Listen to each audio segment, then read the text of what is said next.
श्री अयोध्या धाम में जब वहाँ की जनता को एक समाचार मिला कि कल हमारे प्रभु श्री रामचंद्र जी वनवास के लिए प्रस्थान कर जाएंगे, तो लोगों को बड़ा संकोच हुआ कि ऐसा क्या हुआ। धीरे धीरे बात लोगों तक पहुंची कि महाराज दशरथ ने अपने सबसे प्रिय पुत्र श्री राम जी को 14 वर्ष के लिए वन भेजने का फैसला ले लिया है और भरत लाल जी को 14 वर्ष तक गद्दी पर बैठाने का निर्णय ले लिया है। तो भरत लाल जी का राज्याभिषेक होगा और श्री राम जी को 14 वर्ष तक वन में जाना पड़ेगा। महाराज ने ऐसा फैसला लिया है। अपनी प्राणों से ज्यादा प्यारी पत्नी के लिए उन्होंने ऐसा किया है। महारानी कैकेयी उनकी सबसे बड़ी कमजोरी है, इसीलिए उन्होंने श्री भरत लाल जी के लिए 14 वर्ष के लिए राजपाट और श्री राम जी के लिए 14 वर्ष तक वन जाने का निर्णय लिया है। जब ऐसी बात फैली जनता में, तो जनता सोची कि हमको विद्रोह करना चाहिए महाराज दशरथ के साथ। ऐसा नहीं कर सकते। श्री राम जी हमारे राजा हैं, हमारे राजा ही रहेंगे। हम श्री राम जी के बिना नहीं रह सकते, क्योंकि अगर श्री राम जी यहाँ से गए तो ये अयोध्या सूनी हो जाएगी और इस सूनी अयोध्या में हम लोग कैसे रहेंगे। हम वहीं रहेंगे जहाँ हमारे राम रहेंगे, जहाँ हमारे राजा राम रहेंगे, जहाँ हमारे श्री राम रहेंगे। हम उन्हीं की छत्र छाया में रहेंगे, हम अयोध्या नहीं रहेंगे। वहाँ की जनता ने फैसला लिया। इधर जब छोटे भैया श्री लक्ष्मण जी को पता लगा कि भैया राम जी को 14 वर्ष तक का वनवास हो गया है, तो वो भी सोचे हम विद्रोह करेंगे। लेकिन श्री राम जी बड़े खुश थे। क्यों खुश थे? उनके खुश होने का 2 कारण था। सबसे पहला कारण, वो इतने खुश इसलिए थे कि कल मेरा सबसे प्रिय भाई मेरा भरत राजा बनेगा। अगर किसी का छोटा भाई कोई अच्छा पद हासिल करता है तो बड़े भाई को बड़ा खुशी होता है। आज के समय की कुछ लोग अपने भाइयों को आगे बढ़ना नहीं देना चाहते, लेकिन फिर भी आज भी ऐसे ऐसे भाई हैं जो अपने छोटे भाई की कामयाबी पर बड़ा प्रसन्न होते हैं। तो ऐसे श्री राम जी सोचे कि कितनी खुशी की बात है कि मेरा छोटा भाई मेरा भरत यहाँ का राजा बनेगा। अब मेरा छोटा भाई अगर राजा बनेगा तो मेरे लिए सबसे गौरव की बात है। और दूसरी खुशी, उनकी प्रसन्नता का कारण ये था कि मैं 14 वर्ष तक वनवास जा रहा हूं, जिसके लिए मेरा जन्म हुआ है। ऋषि मुनियों के उद्धार के लिए, संत समाज के उद्धार के लिए, गौ माता की रक्षा के लिए, स्त्रियों की रक्षा के लिए, मातृशक्तियों की रक्षा के लिए आज मैं वो काम बड़े ही आसानी से, बड़ी सुगमता से कर पाऊंगा। तो माता ने तो मेरा दोनों तरफ से कल्याण ही कर दिया अपने वरदान से। इसलिए उन्हें इसी बात की प्रसन्नता की कि अब मेरा तो दोनों तरफ से कल्याण ही कल्याण है, मुझे किस चीज की चिंता। इधर मेरा छोटा भाई राजा बन रहा है, उधर मैं 14 वर्ष ऋषि मुनियों का सेवा करूंगा, संत जनों के साथ बैठकर उनके चरणों में कुछ ज्ञान अर्जित करूंगा। और जो दुराचारी राक्षस हैं, जो समाज में अनेकों प्रकार की पीड़ा पहुंचा रहे हैं, दुष्ट कर्म कर रहे हैं, उनका संहार करूंगा, उन्हें यहां से हटा दूंगा, इस धरती को अपराधियों से मुक्त करूंगा। तो मेरा तो दोनों तरफ से कल्याण है। तो जब भरत जी तो थे नहीं वहां पे, वो तो ननिहाल थे। जब श्री लक्ष्मण जी श्री राम जी से मुलाकात करते हैं और कहते हैं भैया ये राजपाट आपका है, आपका ही रहेगा और मैं पिताजी से विद्रोह करूंगा, तब श्री राम जी बड़े प्यार से कहते लक्ष्मण, तुम किससे विद्रोह करोगे? अपने उस पिता से जो हमारा प्राणदाता है, अपने उस पिता से जो सत्यवादी हैं। लक्ष्मण जरा सोचो कि जिस पिता ने अनेकों प्रकार की विजय प्राप्त की हो, देवासुर संग्राम में भी देवताओं को विजय दिलाई हो, ऋषि मुनियों की रक्षा करी हो, संत समाज की रक्षा करी हो, गौ ब्राह्मण स्त्रियों की रक्षा करी हो और इनके लिए सर्वस्व अपना निछावर करने वाले हों, सदा सत्य की रक्षा करने वाले हों, हम ऐसे पिता के साथ विद्रोह करेंगे? आज हमें कितना गर्व है, हमें कितना गौरव प्राप्त है कि हम महाराज श्री दशरथ जी के पुत्र हैं। हमारे पिता ने हमें क्या ऐसा बोल दिया जिससे हम उनके लिए विद्रोह करें? अरे उन्होंने हमारे लिए तो दोनों प्रकार से उत्तम बात ही सोची है। मेरा छोटा भाई राजा बन रहा है और मैं ऋषि मुनियों की सेवा करूंगा, उनका आशीर्वाद प्राप्त करूंगा, तो इसमें विद्रोह करने वाली बात कहां से आ गई लक्ष्मण? और यदि तुम विद्रोह करने की बात करते हो तो मैं तुम्हारा भी त्याग कर दूंगा। तब श्री लक्ष्मण जी कहते हैं कि भैया आप मेरा त्याग मत करिए। आपने कहा था कि हम दो शरीर एक प्राण है, शरीर हमारे भले अलग अलग हैं लेकिन हम दोनों की आत्माएं एक हैं, तो आप हमें कैसे अलग करोगे भैया? अगर आप हमें अलग कर भी दोगे तो मैं अपना प्राण त्याग दूंगा, आप बन जाओगे तो मैं भी बन जाऊंगा। कहते हैं ठीक है, हम पिताजी से आज्ञा लेंगे, दोनों चलेंगे, लेकिन विद्रोह की बात तो कतई मत करना, क्योंकि पिता हमारा पूज्य है, पिता ही हमारा सब कुछ है। हम उस पिता के साथ विद्रोह करेंगे जिन्होंने हमें आज तक हमारी खुशियों में किसी भी प्रकार की कमी नहीं की लक्ष्मण। तो लक्ष्मण जी भी मान जाते हैं और अपने भैया के साथ बन जाने के लिए तैयार हो जाते हैं। इधर जब श्री सीता जी को पता चलता है, जानकी मैया को पता चलता है, तो मैया भी तैयार हो जाती हैं। कहती हैं कि हम भी चलेंगे प्रभु आपके साथ, जब हमारे साथ आप ही नहीं रहेंगे तो मैं यहाँ पे क्या करूँगी। मैया सबसे बड़ी बात क्या बोलती हैं जानते हो? मैया कहती हैं कि जब हमारा प्राण ही यहाँ नहीं रहेगा तो ये शरीर किस काम की? ये शरीर तो यहाँ मुर्दे के समान रहेगी, इसलिए जहाँ मेरे स्वामी रहेंगे वहीं मैं रहूँगी। तो मैया को बहुत समझाते हैं, दशरथ जी भी समझाते हैं, गुरुजन भी समझाते हैं, श्री राम जी भी समझाते हैं, मैया कौशल्या भी समझाती हैं, सभी लोग समझाते हैं, लेकिन सीता जी कहती हैं कि जहाँ पति रहेंगे वहीं मैं रहूंगी, जहाँ मेरे प्राणनाथ रहेंगे वहीं मैं रहूंगी। अगर मेरे प्रभु कांटों पे सोएंगे तो मैं भी कांटों पे सोऊंगी, ये मखमल मुझे चुभेंगे, मैं वहीं रहूंगी जहाँ मेरे प्राणनाथ रहेंगे, चाहे सुख हो चाहे दुख हो। मेरी माता ने यही कहा है कि अपने हमेशा अपने पति का साथ देना, चाहे सुख हो चाहे दुख हो। अगर सुख में हम अपने पति के साथ हैं तो हम दुख में भी अपने पति के साथ हैं। आजकल की स्त्रियों को जानकी मैया के चरित्र से अपने आप को सोचना चाहिए कि हम उनके चरित्र से अपना चरित्र जोड़ें। आज मैया इसीलिए पूजनीय है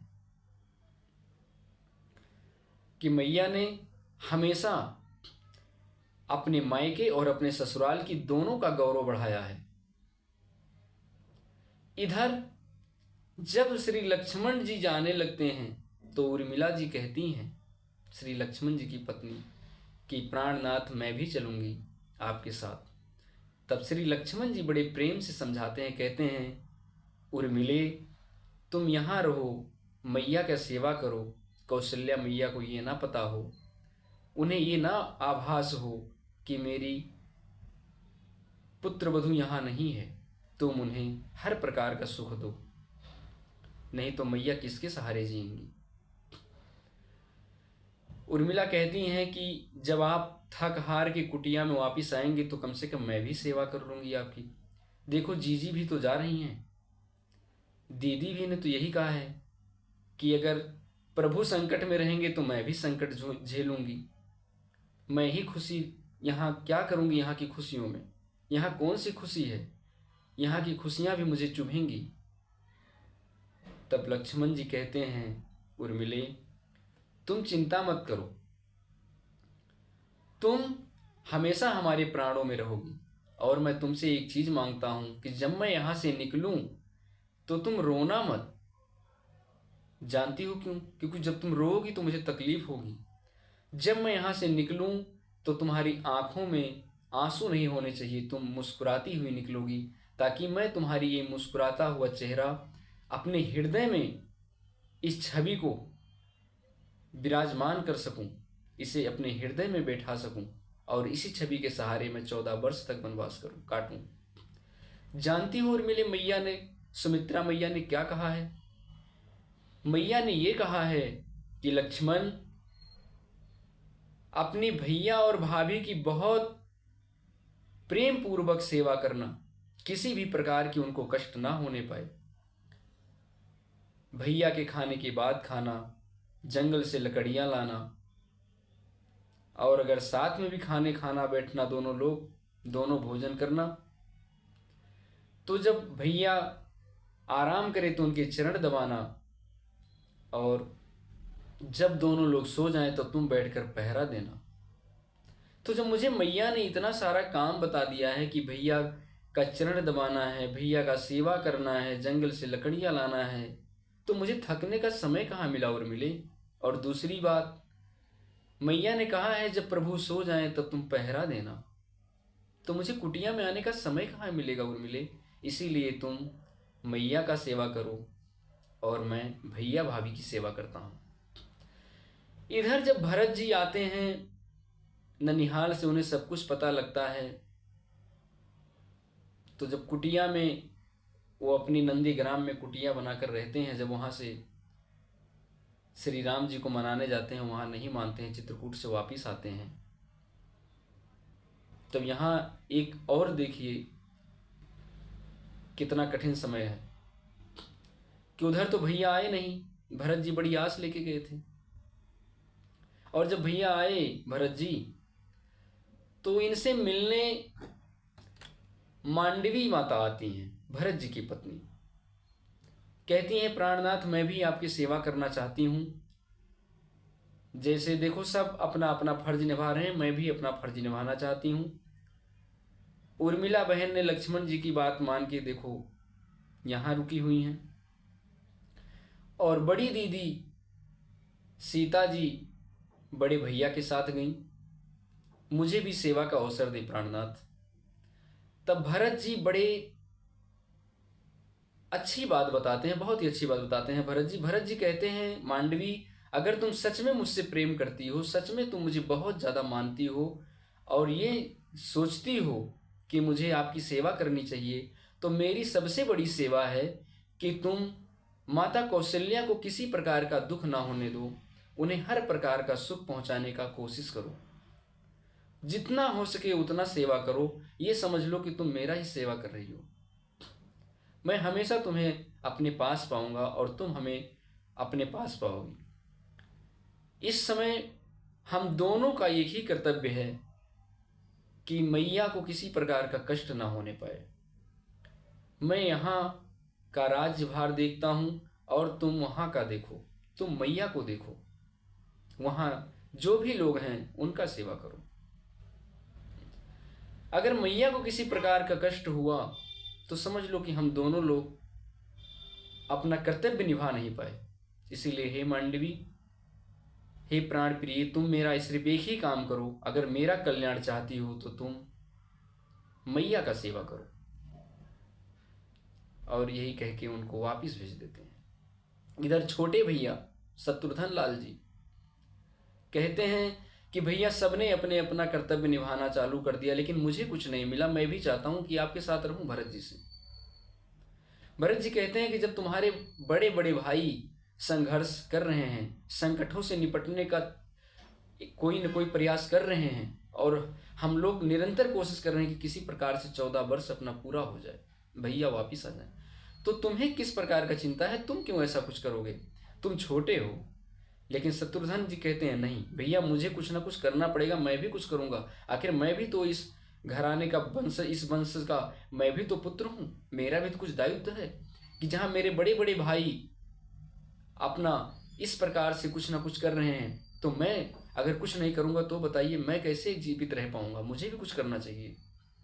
तब कहते हैं भरत जी कि अगर तुम नहीं मान रहे हो तो तुम एक बात मेरी मान लो, तुम मैया की सेवा करो और राजमहल के अंदर सारा चीज देखो, किसी प्रकार का किसी को कष्ट ना हो पाए, ये समझ लो तुम अपने भैया की सेवा कर रहे हो। क्योंकि भैया श्री राम जी ने कहा है कि आप दोनों लोग अयोध्या देखो, तो तुम इस समय वही देखो।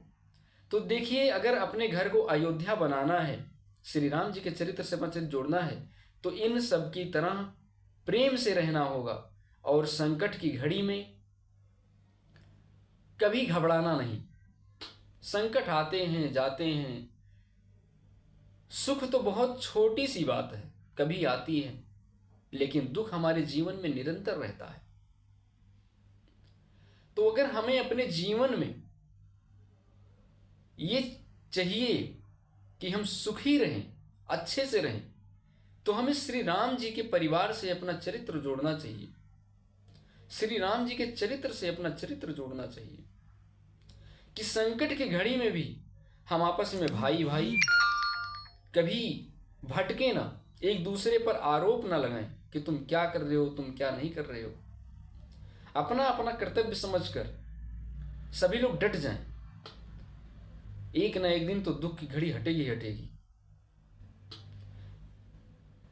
ऐसा नहीं है कि दुख की घड़ी हमारे जीवन में हमेशा बनी रहेगी।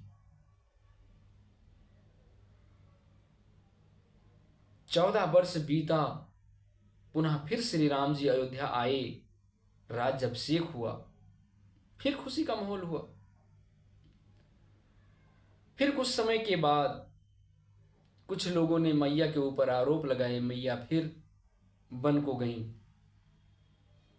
इसी प्रकार से प्रभु के जीवन में सुख दुख आते गए।